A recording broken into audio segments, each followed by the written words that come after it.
Good evening team. आजचा जो आपला नेक्स्ट टॉपिक आहे तो आहे MRP3. MRP3 आपण त्यालाच म्हणतो factor influencing the MRP run. Okay. तर आता ज्यावेळेस आपण MRP रन करतो तर कुठले फॅक्टर इन्फ्लुएन्स होतात किंवा MRP कोणते फॅक्टर्स कन्सिडर करतं. तर त्याच्यामध्ये मेजरली आहे लॉट साईज. ओके. त्या लॉट साईजमध्ये डिफरंट लॉट साइजिंग प्रोसिजर्स आहेत, जसं की पिरियॉडिक आहे, स्टॅटिक आहे, डायनामिक आहे. ओके. आणि काही ॲडिशनल लॉट साइजिंग प्रोसिजर्स पण आहेत, आणि त्याचबरोबर स्क्रॅपमध्ये असेंब्ली स्क्रॅप, कंपोनंट स्क्रॅप आणि ऑपरेशन स्क्रॅप. तर हे फॅक्टर जे आहेत ते MRP रन करताना इन्फ्लुएन्स करतात, लक्षात घ्या. तर आता आपण ज्यावेळेस आपण टेक्निकल प्रोसेस MRP ची पाहत होतो टीम, त्याच्यामधला जो दुसरा रूल आहे procurement quantity calculation, net requirement calculation नंतरचा. तर ते जे काही प्रोक्युरमेंट क्वांटिटी कॅल्क्युलेशन आहे ते डिपेंड करतं तुमच्या लॉट साईजवरती, लक्षात घ्या. ओके. तर procurement quantities are calculated by selecting the lot sizing procedure when maintaining the material master. म्हणजेच MRP1 मध्ये आपण ते मेंटेन करतो लॉट साइजिंग प्रोसिजर, लक्षात घ्या. आणि जे काही लॉट साइजिंग नुसार जे काही कॅल्क्युलेशन करून जी काही क्वांटिटी आली आहे, समजा ती आपण इंटरनली प्रोडक्शन करत असू किंवा एक्सटर्नली प्रोक्यूट करत असू, तर ते तुमचं ऑर्डर प्रपोजलला ग्राह्य धरली जाते म्हणा, किंवा ती फायनली ती क्वांटिटी तुमची असते. म्हणजे नेट रिक्वायरमेंट कॅल्क्युलेशन करून आलेली जी काय आहे त्यानंतर तुमचा पुढं जे एमआरपी रन म्हणजे MRP मधला जो सेकंड रूल आहे तो जो काही चेक करतो, ते तुमचं लॉट साइजिंग प्रोसिजर कुठले आहे ते चेक करतं. ओके. तर त्यामध्ये पहा, ज्या लॉट साइजिंग प्रोसिजर आहे तुमच्या स्टॅटिक, पिरियॉडिक आणि ऑप्टिमायझिंग. ओके. तर त्यातले आपण मेजरली दोन लॉट साइजिंग प्रोसिजर डिटेलमध्ये डिस्कस करणार आहे, स्टॅटिक आणि पिरियॉडिक. ओके. आता हे जे काही दोन लॉट साइजिंग प्रोसिजर पाहत असताना आपण काही ॲडिशनल लॉट साइजिंग प्रोसिजर पण पाहायच्यात, ज्याचा आपल्याला इम्पॉर्टन्स आहे म्हणा, किंवा त्याचा आपल्याला in our day to day business म्हणा, किंवा जे काही बिझनेसची रिक्वायरमेंट असते तिथं हे यूज होतं. त्याच्यामध्ये आहे मिनिमम लॉट साईज आणि maximum lot size. Okay. Minimum lot size म्हणजे काय, तर जे तुमचं प्रोक्युरमेंट क्वांटिटी असते, ओके, प्रत्येक लॉटची जर तुम्ही मिनिमम लॉट साईज समजा 50 मेंटेन केली, तर सिस्टम ज्यावेळेस प्रोक्युरमेंट क्वांटिटी कॅल्क्युलेशन करतं, समजा 50च्या खाली तुमची नेट रिक्वायरमेंट कॅल्क्युलेशन करून क्वांटिटी येते, 40 येते, 35 येते, 2 येते, 3 येते, 5 येते, जे काय असेल, तर सिस्टम तुम्हाला सांगतं की भाई मिनिमम लॉट साईज जी आहे ती 50 आहे, त्यामुळे तुम्हाला 50च क्वांटिटी कन्सिडर करावं लागेल, किंवा 50पेक्षा जास्त असेल तर तेवढी जी काही असेल ती तुमचं क्वांटिटी सिस्टम तिथं कन्सिडर करणार आहे. तसंच तुमचं मॅक्सिमम लॉट साईजमध्ये काय आहे, की समजा जर तुम्ही मॅक्सिमम लॉट साईज 200 मेंटेन केली आहे किंवा 500 मेंटेन केलं आहे, आणि तुमचं नेट रिक्वायरमेंट कॅल्क्युलेशन करून येतं आहे 1000, तर सिस्टम तुम्हाला 1000ची प्रपोजल जनरेट करत नाही. तर तिथं काय करतं, मॅक्सिमम लॉट साईज तुमचा 500 आहे ना, तर 500च्या पट्टीत म्हणा, किंवा 500 सोडून बाकीचे काय राहिलेलं आहे ते त्या रेंजमध्ये ते सिस्टम काय करेल, प्रोक्युरमेंट प्रपोजल हे जनरेट करेल, लक्षात घ्या. ओके. तर आता त्याच्यामध्ये आपल्याला one by one lot sizing procedure पाहायचे आहेत. त्याच्यामध्ये मेजरली आपल्याला स्टॅटिक प्रोसिजर्स आणि पिरियॉडिक प्रोसिजर्स ह्या डिस्कस करायच्या आहेत, लक्षात घ्या. आता सर्वांना आपल्याला माहित आहे, परत मी ते सांगणार नाही, की लॉट साइजिंग प्रोसिजर जे आहे ते कुठं आपण मेंटेन करतो, तर मटेरियल मास्टरच्या MRP1 व्ह्यू मध्ये, लक्षात घ्या. तर त्याच्यामध्ये आता पहिली लॉट साइजिंग प्रोसिजर स्टॅटिकमध्ये आहे एक्झॅक्ट लॉट साईज, त्यालाच आपण म्हणतो lot for lot order quantity. त्यानंतर आहे फिक्स लॉट साईज, त्यानंतर आहे replenishment up to maximum stock level, जे आपण काल रिऑर्डर पॉईंट प्लॅनिंग मध्ये पाहत होतो. म्हणजे इनडायरेक्टली आपण या तिन्ही लॉट साइजिंग प्रोसिजर डिस्कस केल्यात, पण परत एकदा आपण ते पाहूया. पिरियॉडिक मध्ये आपल्याला पाहायचं आहे लॉट साइजिंग प्रोसिजर मध्ये daily lot size, weekly lot size, monthly lot size, आणि आता हे जे आहे flexible period according to the planning calendar. आता ही आपण पाहणार नाही आहोत, पण मी जस्ट तुम्हाला एक्सप्लेन करेन की ते कसं वर्क करतं, आणि ह्या ऑप्टिमाइज पण आपण पाहणार नाहीत, लक्षात घ्या. ओके. तर स्टॅटिक मधली जी पहिली प्रोसिजर आहे एक्झॅक्ट लॉट साईज, त्यालाच आपण काय म्हणणार, lot for lot order quantity. आता ही जी काही प्रोसेस आहे किंवा ही जी काही लॉट साइजिंग प्रोसिजर आहे ही कसं बिहेव करतं, तर मी तुम्हाला ऑलरेडी एक्सप्लेन केलं होतं की समजा आपल्याकडे इथे समजा स्ट्रॅटेजी 10 यूज करू, स्ट्रॅटेजी 11 यूज करू, तर सिस्टम काय करतं, आता समजा इथे आपली PR आहे 4500ची, आणि आपल्याकडे काय हो, रिसिप्ट काहीच नाही आहे, म्हणजे plan order, production order, purchase order काहीच नाही आपल्याकडे. पण स्टॉक हा आपला काय आहे, 4000चा आहे, राईट. म्हणजे याचा अर्थ का, जर प्लॅनिंग स्ट्रॅटेजी आपण जर 10 यूज करत असू टीम, आणि आपली जर EX ही लॉट साइजिंग प्रोसिजर असेल, तर तुमचं नेट रिक्वायरमेंट कॅल्क्युलेशनला जी काही क्वांटिटी आलेली आहे तेवढीच क्वांटिटी सिस्टम पुढं फॉरवर्ड करतं म्हणा किंवा पुढं ते त्याचं जे काही प्रोक्युरमेंट प्रपोजल आहे ते जनरेट करतं. म्हणजे आता ह्या केसमध्ये काय करतं बघा, तुमचं 4500ची पी आय आर आहे म्हणजे रिक्वायरमेंट आहे. तुमच्याकडे स्टॉक आहे 4000चा. आता प्लॅनिंग स्ट्रॅटेजी 10 आहे म्हणजे काय हो, तिथं तुमचा वेअरहाऊस स्टॉक हा कन्सिडर केला जातो. त्यामुळं 4500 मधून 4000 गेले तर किती राहिले आपले 500. म्हणजे तुमचं नेट रिक्वायरमेंट कॅल्क्युलेशन करून किती क्वांटिटी आली आहे 500. जर तुम्ही हे इथं EX यूज करत असू, EX म्हणजे काय, एक्झॅक्ट लॉट साईज म्हणा किंवा त्यालाच आपण म्हणतो lot for lot order quantity. तर तुमचं जे नीट रिक्वायरमेंट कॅल्क्युलेशन करून जी काही क्वांटिटी आलेली आहे तेवढीच क्वांटिटीचं सिस्टम काय करतं पुढं प्रोक्युरमेंट प्रपोजल म्हणजे प्रोक्युरमेंट क्वांटिटी कॅल्क्युलेशन तुमचं तेवढं करतं. लक्षात घ्या, म्हणजे 500ला 500च करणार. ओके, तर हेच आपण जर सिस्टम मध्ये खूप वेळेस पाहिलंय तरी पण परत एकदा आपण पाहूया ते. ओके, तर मी MM02 ला जातो.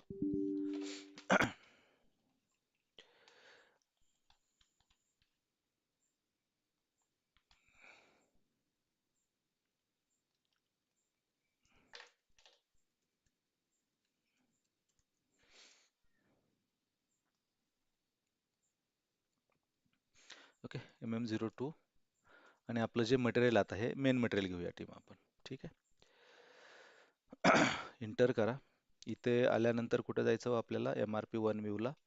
इथे पहा आपण आता PD घेतलंय, MRP टाईप जो आपला नॉर्मल MRP प्रोसिजर आहे त्याच्यातला PD आपण घेतलाय आणि EX घेतले. EX काय सांगितलं, lot for lot order quantity किंवा त्याला आपण काय म्हणणार आहोत, एक्झॅक्ट लॉट साईज. ओके, तर आता ह्या प्रोसिजर कसं बिहेव करतं बघा. जर आपण आता MD04 ला गेलात स्टॉक रिक्वायर्ड लिस्टला, प्लांट दिलात 1710, एंटर करा. तर आता इथे ओके, हा सेफ्टी स्टॉक मी आता कन्फ्युजन न होऊ म्हणून मी हे काढून टाकतो, होऊ नये म्हणून. MM02 ला गेलो मी. ओके, आपण सेफ्टी स्टॉक हा काढून टाकूया तिचा.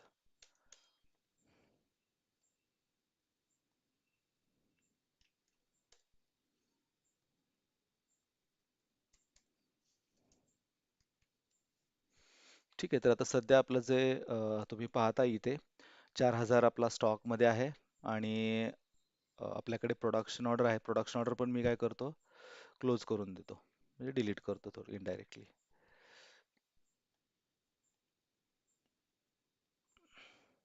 ठीक आहे, रिफ्रेश करतो. तर आता इथं पहा आपल्याला लक्षात येतंय की 4000चा स्टॉक आहे आणि LSF म्हणजे कोणती स्ट्रॅटर्जी आहे पहा, रिक्वायरमेंट टाईप जर LSF असेल तर स्ट्रॅटर्जी 10, बरोबर. आणि 4300 ची रिक्वायरमेंट आहे. आता तुम्हाला इथंच समजतं की सिस्टम पहिला जर रूल आहे नेट रिक्वायरमेंट कॅल्क्युलेशनचा, तर तिथं काय करतं, आपल्याकडे अवेलेबल काय आहे आणि आपल्याकडे रिक्वायरमेंट कितीचे आहे त्या दोन्ही मधलं जे काही शॉर्टेज आहे त्याचं नेट रिक्वायरमेंट कॅल्क्युलेशन करतं. म्हणजे 4300 मधून 4000 वजा झाले, किती राहिले तुमचा 300 क्वांटिटी तुम्हाला काय करायचं आहे, बनवायचे. ओके, आता 300 क्वांटिटी बनवायचं आहे पण आपल्याकडे जी लॉट साइजिंग प्रोसिजर काय आहे पहा, EX याचा अर्थ काय हो, lot for lot order quantity. म्हणजे पुढं तुमचं जे काही नेक्स्ट रूल आहे नेट प्रोक्युरमेंट क्वांटिटी कॅल्क्युलेशन, तर तुमचं तिथं प्लॅन ऑर्डर किती जनरेट होईल, 300चीच व्हायला पाहिजे, लक्षात घ्या. तर मी क्विकली ते परत एकदा शो करतो तुम्हाला. आता हे आपण सर्व डिटेलमध्ये पाहिलं पहा काल. आता आय होप की हे सर्वांना क्लिअर झालेलं आहे.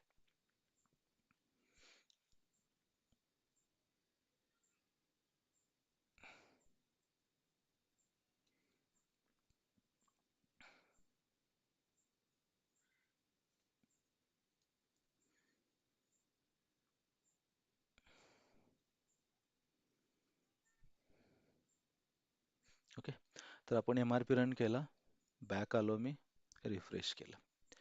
तर इथं तुम्ही पाहताय की सिस्टमनं काय केलं, प्लॅन ऑर्डर 300ची जनरेट केलं. याचा अर्थ काय, तुमचं शॉर्टेज 300 झालं होतं आणि प्रोक्युरमेंट क्वांटिटी पण 300 आली का, कारण का आपण EX यूज केला. ओके, आता हे झालं आपलं EX. आता आपल्याला काय करायचं आहे, नेक्स्ट लॉट साइजिंग प्रोसिजर पाहायचे आहे, फिक्स लॉट साईज. आता फिक्स लॉट साईज कुठे यूज करतो, जसं मी तुम्हाला एक्सप्लेन केलं होतं की तुमचा कुठेतरी रेस्ट्रिक्शन्स आहेत तुमच्या प्रोडक्शन प्रोसेसमध्ये किंवा तुमचं सप्लायरकडे रेस्ट्रिक्शन्स आहेत. तुम्ही ज्या वेळेस असं स्पेसिफिक क्वांटिटी मागताय सप्लायरला किंवा तुम्ही स्वतः बनवताय, तर तुम्हाला ते स्पेसिफिक क्वांटिटी न सप्लायर देता किंवा तुम्ही न बनवता तुम्ही काय करताय, तुमचं मल्टिप्लिकेशनमध्ये प्रोडक्शन होतंय. म्हणजे समजा तुमचं डाय एक फिक्स नंबरची डाय आहे, तेवढे क्वांटिटीत तुमचं ऑलवेज प्रोडक्शन होतंयच. भले तुम्हाला समजा 200 रिक्वायरमेंट आहे, पण तुमची डायची जी काय कॅविटी आहे त्याच्यामध्ये तुमचे 10 जॉब ॲट अ टाइम निघतायत. तर त्याला काय म्हणायचं आपण, फिक्स लॉट साईज थोडक्यात. ओके. किंवा जसं मी तुम्हाला एक्सप्लेन केलं होतं की समजा एखादं बिस्किटचं पॅकेट आहे, तर आपण एक दोन आपल्याला जर बिस्किट हवे असतात तर आपल्याला ते घेता येत नाही. आपल्याला काय करावं लागतं, पॅकेटच घ्यावं लागतं. ओके. म्हणजे किंवा तुम्हाला समजा आणखीन असे खूप सारे एक्झाम्पल आहेत. आपल्याकडे म्हणजे एखादा स्टील रॉड आहे तर त्याची स्टँडर्ड साईजच तुम्हाला घ्यावी लागते. किंवा तुमच्याकडे काही थिकनेसचे जे काही प्लेट्स असतात तर तेच तुम्हाला स्टँडर्ड साईज मिळते. तुम्हाला त्याच्यापेक्षा कमी पाहिजे असेल किंवा जास्त पाहिजे तर मिळत नाही. ओके. म्हणजे काय आहे, कुठे कुठे काही काही रेस्ट्रिक्शन्स असतात. तर असे रेस्ट्रिक्शन जर असतील तर तुम्हाला काय करावं लागणार आहे, फिक्स लॉट साईज यूज करावं लागणार. लक्षात घ्या. आता फिक्स लॉट साईज आपण ऑलरेडी यूज केलेले आहे, पण परत एकदा आपण काय करूया, फिक्स लॉट साईज पाहूया. समजा आता मी MM02 ला गेलो परत. ओके. आणि इथे मी एम आर पी 1 ला गेलो आणि FX दिला. फिक्स लॉट साईज काय हो, FX. एंटर करता सिस्टम तुम्हाला एक एरर देतं, the lot sizing procedure requires a fix lot size. समजा मी आता इथं 200 दिला. लक्षात घ्या. ओके. 200 दिला आपण आणि इकडे आलो परत. आणि जर आता परत MRP रन केला, आता सध्याला जे कंडिशन आहे 300 ची प्लॅन ऑर्डर जनरेट झाली आहे, पण आपण आता काय केलं हो, फिक्स लॉट साईज दिले. तर मी काय करतो, परत एकदा MRP रन करतो.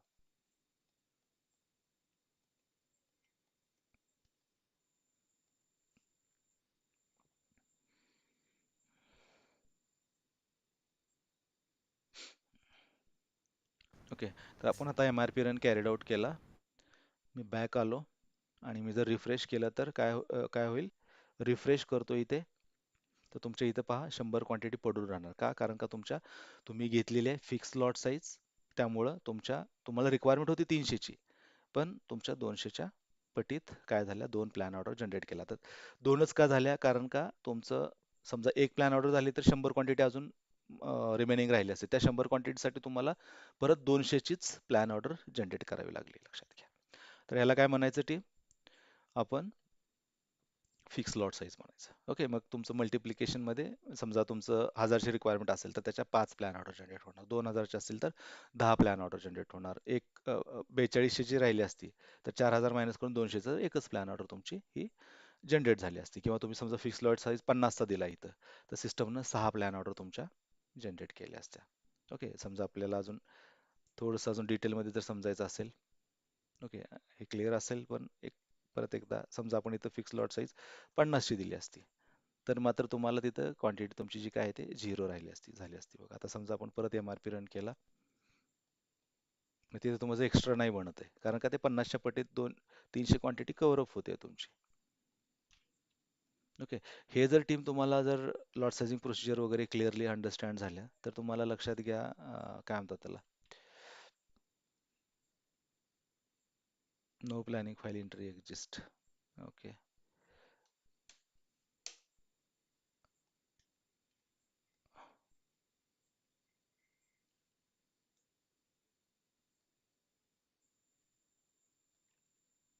कारण तिथं आपण काही चेंजेस नाही केले, त्यामुळे सिस्टम काय करते, प्लॅनिंग फाईल एंट्री नाही आहे असं सिस्टम सांगते.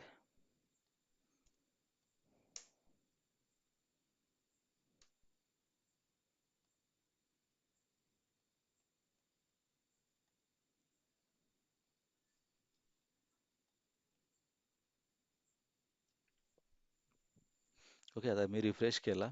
आता सिस्टम आपण काय केले, क्वांटिटी फिक्स लॉट साईजची चेंज केली आहे पहा. म्हणजे मटेरियल मास्टरमध्ये मी चेंज केलाय.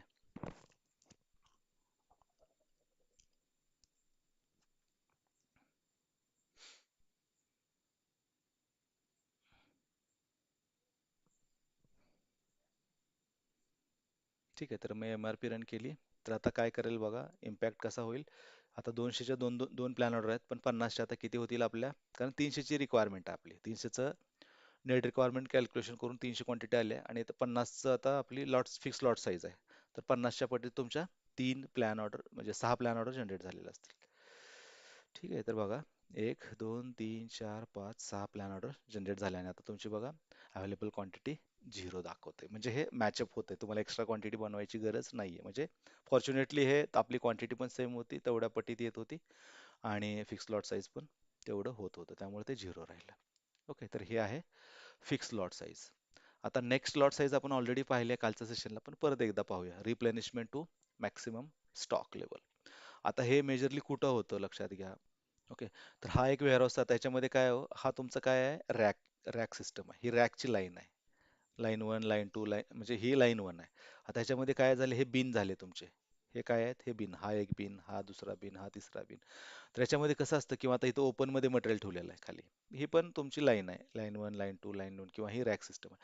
त्याच्यामध्ये तुमचं हा जो काही ओपन स्पेस आहे, इथं तुमचं एक मॅक्सिमम क्वांटिटी जेवढी काही बसते किंवा जेवढी काही तुम्ही ठेवताय किंवा ह्या बिनमध्ये जेवढं काही ठेवताय, तेवढंच मला क्वांटिटी सप्लायर कडून मागवायची आहे. समजा मी जर जास्त मागवली तर काय होणार आहे, माझ्याकडे तेवढी जागा शिल्लक नाहीये. त्यामुळं मला हे सिस्टममध्येच माझं काय रेस्ट्रिक्शन झालं पाहिजे. मी मॅन्युअली जर चेंजेस मी मॅन्युअली पण तुम्हाला करता येतं, पण सिस्टमनं जर ते प्रपोजल दिलं तर तुम्हाला ते काय असणार आहे, वेल अँड गुड असणार आहे, लक्षात घ्या. मग त्या हे अशी रॅक सिस्टम, ह्याला बिन म्हणतात, लक्षात घ्या. बिन म्हणजे आपला तो क्रेटमध्ये, त्याला आपण बिन म्हणत नाही, लक्षात घ्या. आपल्या नॉर्मल जेनरिक भाषेमध्ये बिन म्हणजे आपला तो प्लास्टिकचा तो नाही. इथं इथं आपलं एस ए पीच्या भाषेमध्ये म्हणा किंवा ईडब्ल्यू एम मॉड्यूल असतं बेसिकली हे हँडल करताना. एक्सटेंडेड वेअरहाऊस मॅनेजमेंट म्हणतो त्याला, S A P EW M. तर त्याच्यामध्ये हे सर्व मॅनेज होतं बेसिकली. इथं आता प्रोडक्शनचा पार्ट येत नाही, पण लॉट सायझिंग ईडब्ल्यू वाल्याला सुद्धा यूज होते. तर आता इथं समजा त्यांचे 500 पीस बसतायत एक क्वांटिटी, इथं समजा 1000 दुसरं मटेरियल ठेवणार आहे, त्यांनी असं काहीतरी त्या मटेरियलसाठी डेडिकेटेड स्पेस हा दिलेला आहे. तर तसं आपल्याला सिस्टममध्ये मेंटेन, आपण कुठे मेंटेन करणार, एस ए पी मध्ये. इथं आपण मेजरली इथं मेंटेन करणार, लक्षात घ्या. लॉट सायझिंग प्रोसिजरमध्ये एम आर पी वन मध्ये जायचं आहे. आता इथे तुम्हाला एफ एक्स काढून काय घ्यायचं हो, एच बी घ्यायचे. ठीक आहे, तर एच बी साठी तुम्हाला मॅक्सिमम स्टॉक लेवल सांगा असं सिस्टम सांगतोय.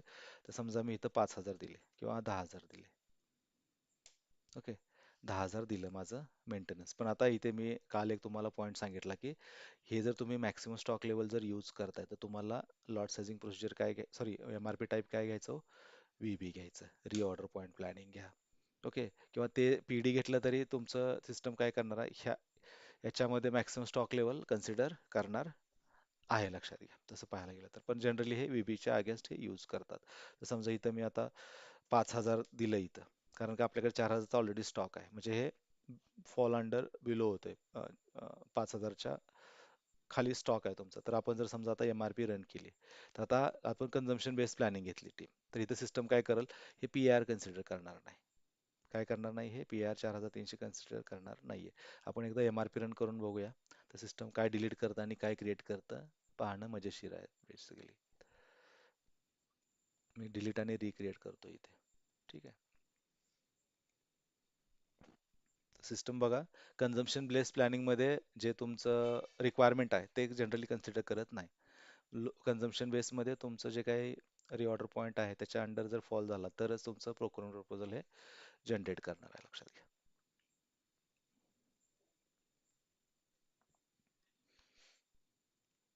ओके, आणि तुम्हाला माहिती आहे की कन्झम्पशन बेस्ड प्लॅनिंग हे कोणत्या मटेरियलला मेजरली यूज होतं, तर तुमचे जे एक्सटर्नली प्रोक्युरमेंट करता अशा मटेरियलला सिस्टम आपण काय करतो, कन्झम्पशन बेस्ड प्लॅनिंग देतो. तर मी रिफ्रेश केलं, तर सिस्टमनं काय केलं पहा टीम, तुमचं हे रिक्वायरमेंट कन्सिडर केली नाही, लक्षात घ्या. का नाही केली हो, तर इथं तुम्ही पहा आपलं जी प्लॅन ऑर्डर किती जनरेट केली सिस्टमनी, अराउंड 600 क्वांटिटीची. का, कारण का आपण आपला जो रिऑर्डर पॉईंट आहे किंवा मॅक्सिमम स्टॉक लेवल आहे, तर आता आपण बघितला रिऑर्डर पॉईंट आहे माझा 5000चा आणि मॅक्सिमम स्टॉक लेवल आहे 10,000चा. म्हणजे थोडक्यात रिऑर्डर तर तुमचं मटेरियल 100% करणार. का, कारण का सध्या 5000 तुमच्याकडे स्टॉक नाहीये, म्हणजे शॉर्टेज आहे 1000 क्वांटिटीचं. ओके, पण आपण त्याचबरोबर आपण काय केलंय, मॅक्सिमम स्टॉक लेवल पण मेंटेन केली आहे 10,000ची. ओके, त्यामुळे सिस्टमनं काय केलं, 10,000 मधून 4,000 मायनस केलं आणि 6,000ची प्लॅन ऑर्डर जनरेट केली. आता तुम्ही इथं पाहताय की हे हे काय कन्सिडर केलं नाही. हे जर तुम्हाला कन्सिडर करायचं असेल तर तुम्हाला एम-आर-पी टाईप तुमचा पी-डी घेतला तरच हे कन्सिडर होणार. कारण का मटेरियल रिक्वायरमेंट प्लॅनिंग आपण प्रोडक्शनमध्ये यूज करतो आणि consumption based planning basically component मटेरियलला यूज करतो. लक्षात घ्या.